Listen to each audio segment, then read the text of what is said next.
አንተ እንደምታስበው አታፈቅርህም። እነዚህ ምልክቶች አስተውል። ዋው! ምናልባት ትንሽ ሊያመህ የሚችል ነገር ግን ለዓመታት ከሚቆይ ግራ መጋባት ሊያድርህ የሚችል እውነት ልንገርህ። አንዳንዴ እንደምታስበው አታፈቅርህም ክፉ ስለሆነች አይደለም፣ አንተም ፍቅር የማይገባ ስለሆንክ አይደለም። ነገር ግን ብዙ ጊዜ ፍቅር ከትኩረት አቴንሽን፣ ከምቾት ወይም ከለመዱት ልማድ ጋር ስለሚደባለቅ ነው።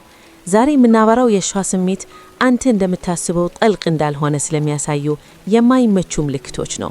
ይህንን መረዳትህም ለራስህ ያለህን ክብር ለመጠበቅ ይረዳሃል። እስከ መጨረሻው ተከታተል፣ ምክንያቱም የመጨረሻው ነጥብ አብዛኞቹ ወንዶች ችላ የሚሉትና በስሜት ረገድ ትልቅ ዋጋ የሚያስከፍላቸው ነው። በል ፈጣን ተሳትፎ ከቅዠት ይልቅ እውነታን የምትመርጥ ከሆነ ይህን ቪዲዮ ላይክ አድርግና ሰብስክራይብ አድርግ። ይህ ቻናል ስለ እውነት እንጂ ስለ ቅዠት አይደለም። ክፍል 1 ትኩረትን ከፍቅር ጋር ማምታታት። ከዚህን ጀምር። እሷ ስላደረገች ብቻ፣ መልእክት ስለላከችልህ፣ ስላወራችህ፣ ካንተ ጋር ስለሳቀች፣ ጊዜዋን ካንተ ጋር ስላሳለፈች ይህ ማለት የግድ በጥልቀት ታፈቅርሃለች ማለት አይደለም። ትኩረት መስጠት ቀላል ነው። ፍቅር ግን መስዋዕትነት ይጠይቃል። ብዙ ወንዶች በፍቅር የሚወድቁት ለሴቲቱ ያላቸውን ቀረቤታ እንጂ ቁርጠኝነት ኮሚትመንት በማየት አይደለም። አንዲት ሴት ያንተን መኖር የምትሰጣትን አድናቆትና ድጋፍ ልትወድ ትችላለች። ነገር ግን አንተ ለሷ የምትሰጠው አይነት የልብ ኢንቨስትመንት ለእጅህ ላይ ኖራት ይችላል። ግራ መጋባቱም የሚጀምረው እዚህ ጋር ነው። ምልክት ነምበር 1 ጥረቷ ከንግግሯ ጋር አይጣጣምም። እንዲህ ትላለች፣ አስብልሃለሁ፣ ለኔ ትልቅ ቦታ አለ፣ ላጣህ አልፈልግም። ነገር ግን ተግባሯ ረባሽ እውነትን ይናገራል። እሷ በራሷ ተነሳሽነት አታገኝህም። ለሷ በማይመች ሰዓት ትጠፋለች። የምትሰጥህ ጉልበት ወጥ አይደለም። አንዳንዴ ያለች፣ አንዳንዴ የለችም። የሆነ ነገር ስትፈልግ ብቻ ትመጣለች። ፍቅር ፍጹም የሆነ ጥረት ላይ ጠይቅ ይችላል፣ ግን ወጥ የሆነ ጥረት ይፈልጋል። ንግግሯ ከፍ ያለ ሆኖ ተግባሯ ግን ዝምተኛ ከሆነ አንተ እየሰማህ ያለኸው እውነታውን ሳይሆን ተስፋህን ነው። ምልክት ነምበር 2 ሁልጊዜ አንተ ብቻ ነህ የምትለዋወጠው። ራስህን በተማኝነት ጠይቅ። ማን ነው በብዛት ራሱን የሚያስተካክለው? አንተ ፕሮግራምህን ትቀይራለህ። አንተ የምትጠበቀውን ነገር ዝቅ ታደርጋለህ። አንተ ቶሎ ይቅር ትላለህ። አንተ ራስህን ለማስረዳት ትደከማለህ። አንተ ረጅም ሰዓት ትጠብቃለህ። እሷ ግን ባለችበት ትቆማለች።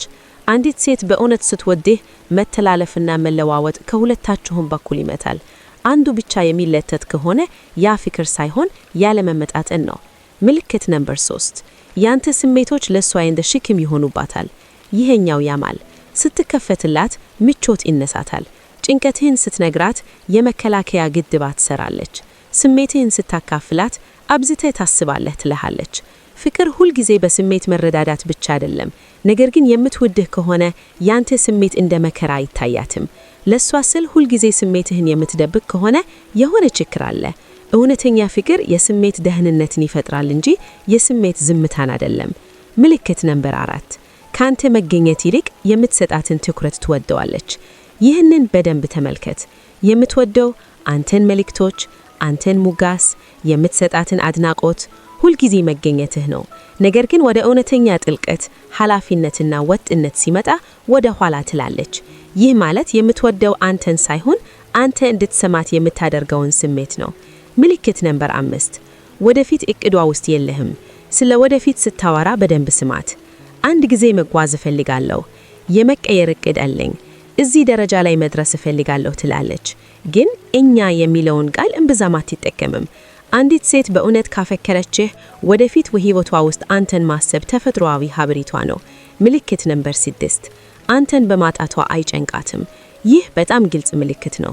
ግጭት ሲፈጠር ለማስተካከል አትሞክርም፣ ለመገባባት አትታገልም። ግንኙነቱ ቢቋረጅም አትሰጋም። ባለህበትም በሌለህበትም ግድ የላትም። ኢንዲፍረንት። ግድ የለሽነት ብስጭት አይደለም፣ መለቀቅ ዲታችመንት ነው። ምልክት ነምበር 7 ከእርጋታ ይልቅ ጭንቀት ይሰማሃል። ፍቅር ከግራ መጋባት ይልቅ ሰላምን ማምጣት አለበት። ራስህን ጠይቅ። በመልእክቶቿ ላይ ብዙ እጨነቃለሁኝ፣ እሷ ጋር ያለህኝ ቦታ እርግጠኛ አይደለሁም፣ የተሳሳተ ነገር እናገራለሁ ብዬ ይፈራለሁኝ። በፍቅር ውስጥ ያለህ ጭንቀት ፍላጎት ፓሽን ሳይሆን ያንተ የውስጥ ስሜት ግንኙነቱ ያለ ተመጣጠነ መሆኑን እየነገርክ ነው። ምልክት ነምበር 8 የወደድከው ተግባሯ ሳይሆን ሊኖራት የሚችለውን ማንነት ነው። ይህ አደገኛ ነው። የምትወደው አሁን የምታደርገውን ሳይሆን ወደፊት ልትሆን የምትችለውን ማንነት ነው። ቆይታ ትከፈትልኛለች፣ ጊዜ ትፈልግ ይሆናል። እውነተኛ ፍቅር ስላለመደች አይደለም ትልሃለህ። ነገር ግን ፍቅር ፕሮጀክት አይደለም። በአግባቡ እንድትወድህ ወደፊት ማንነቷን እየጠበቅክ ከሆነ አሁን ባለችበት ሁኔታ አታፈቅርህም። ምልክት ነምበር 9 ዋጋህን ለማስረዳት ስትታገል ትዝላለህ። ፍቅር ሁልጊዜ ብቃትን ማሳየት አይጠይቅም። እሷን ለማስደመስ፣ ለማዝናን፣ ለማባባል ወይም ትኩረቷን ለማግኘት የምትታገል ከሆነ ዳይናሚክሱ የተዛባ ነው። እውነተኛ ፍቅር በየጊዜው ኦዲሽን እንድትሰጥ አይጠይቅህም፣ ይመርጥሃል እንጂ።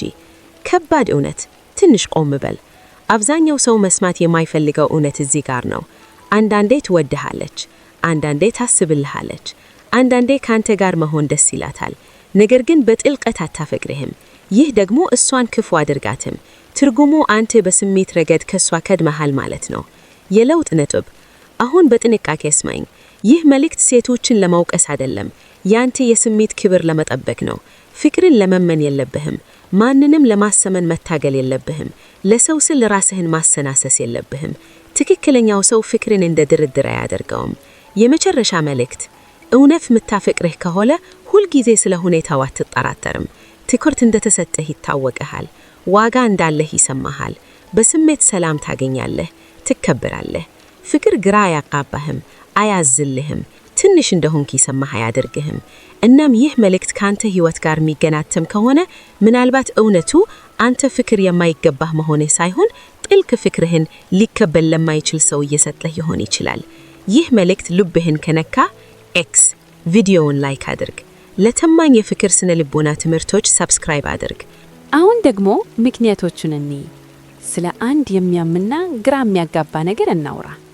ምንም ስህተት አልሰራህም፣ አላከበርካትም ማለት አይደለም፣ አልተቀየርክምም። ነገር ግን የበለጠ መጨነቅና መከባከብ በጀመርክበት ቅጽበት እሷ መራቅ ጀመረች።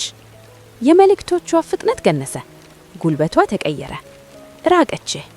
አንተም ራስህን እንዲህ ብለህ ትጠየቃለህ፣ ነገሩን ቁም ነገር ላደርገው ስል ለምን ትርቃለች? ዛሬ ይህንን እውነት በታማኝነት እንፈትሻለን፣ ወንዶችን ሳንወቅስ ሴቶችንም ሳናጠቃ። ምክንያቱም እውነቱ ብዙዎች ከሚያስቡት በላይ ጥልቅ ነው።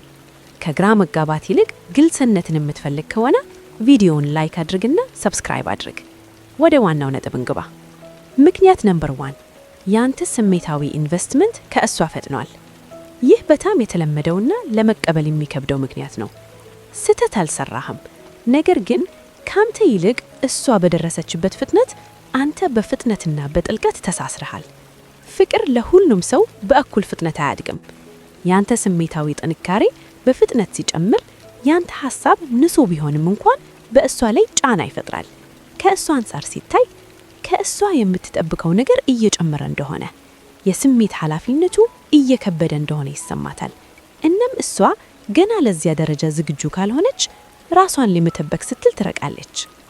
ምክንያት ነምበር 2 የምትፈልገው ግንኙነቱን እንጂ ቁርጠኝነቱን ኮሚትመንትን አልነበረም። ይህኛው ያማል፣ ግን ማወቁ አስፈላጊ ነው። አንዳንድ ሰዎች ትኩረትን፣ በስሜት መቅረብን፣ የሌሊት ወሬዎችንና ተፈላጊ መሆንን ይወዳሉ። ነገር ግን ኃላፊነትን፣ ጥልቀትን ወይም የረጅም ጊዜ ስራን አይፈልጉም። ነገሮች ቀላልና ግልጽ ባልነበሩበት ጊዜ አብረው ይቆያሉ። አንተ ግን ወጥ የሆነ እንክብካቤና ስሜታዊ ኩም ነገር ማሳየት ስትጀምር እሷ ውሳኔ እንድትወስን ትገፋፋለች። ሁሉም ሰው ደግሞ ውሳኔ መወሰን አይፈልግም። ስለዚህ በታማኝነት ከመነጋገር ይልቅ መራቅ ይቀላታል። ምክንያት ነምበር 3 ያንተ እንክብካቤ እሷ ያልዘጋጀችበትን ነገር አስታወሳት። ያንተ ወጥ የሆነ እሷን ወጥ ያልሆነውን ያጎላዋል። ያንተ በስሜት መገኘት እሷን ስሜታዊ ሽሽት አቮይደንስ ያጋልጣል። እውነተኛ እንክብካቤ ስታሳያት ቁርጠኝነት ፍርሃት፣ ነፃነትን ማምጣት ፍርሃት፣ የቀደመው ቁስል እንዳይደገም የመስጋት ስሜት ይቀሰቀሱባታል። ወደ አንተ ከመቅረብ ይልቅ ትርቃለች። ይህ የሆነው አንተ አብዝተህ ስለሆንክ ሳይሆን ያንተ መቅረብ እሷ ያልፈታችውን የውስጥ ችግር ስላነሳሰባት ነው። ምክንያት ነምበር 4 ጫና ይሰማታል፣ አንተ ባታስበውም እንኳን። አንዳንዴ ጫና በቃላት አይገለጽም፣ ይሰማል እንጂ። ሁል ጊዜ ለእሷ ቅድሚያ ስታሰጥ፣ ሕይወትህን በእሷ ዙሪያ ስታደርግ እና ከእሷ ማረጋገጫን ስትፈልግ ለእያንዳንዱ ስሜት እሷ ኃላፊ ያለባት ይመስላታል። ይህ ደግሞ በተለይ ፍቅርን ከነፃነት ጋር የሚያያይዝ ሰው በጣም ይከብደዋል። ስለዚህ ለመተንፈስ ስትል ትርቃለች። ምክንያት ነምበር 5 የተሳበችው ወደ ማንነትህ እንጂ ወደ ጥገኝነትህ አይደለም። በመጀመሪያው አካባቢ አንተ ዘና ያልክ ተጫዋችና በራስህ የምትመራ ነበርክ። ያ ጉልበት ኤነርጂ ሳቢ ነው። ነገር ግን ያንተ ደስታ በእሷ ምላሽ ላይ ብቻ መደገፍ ሲጀምር ዳይናሚክሱ ይቀየራል።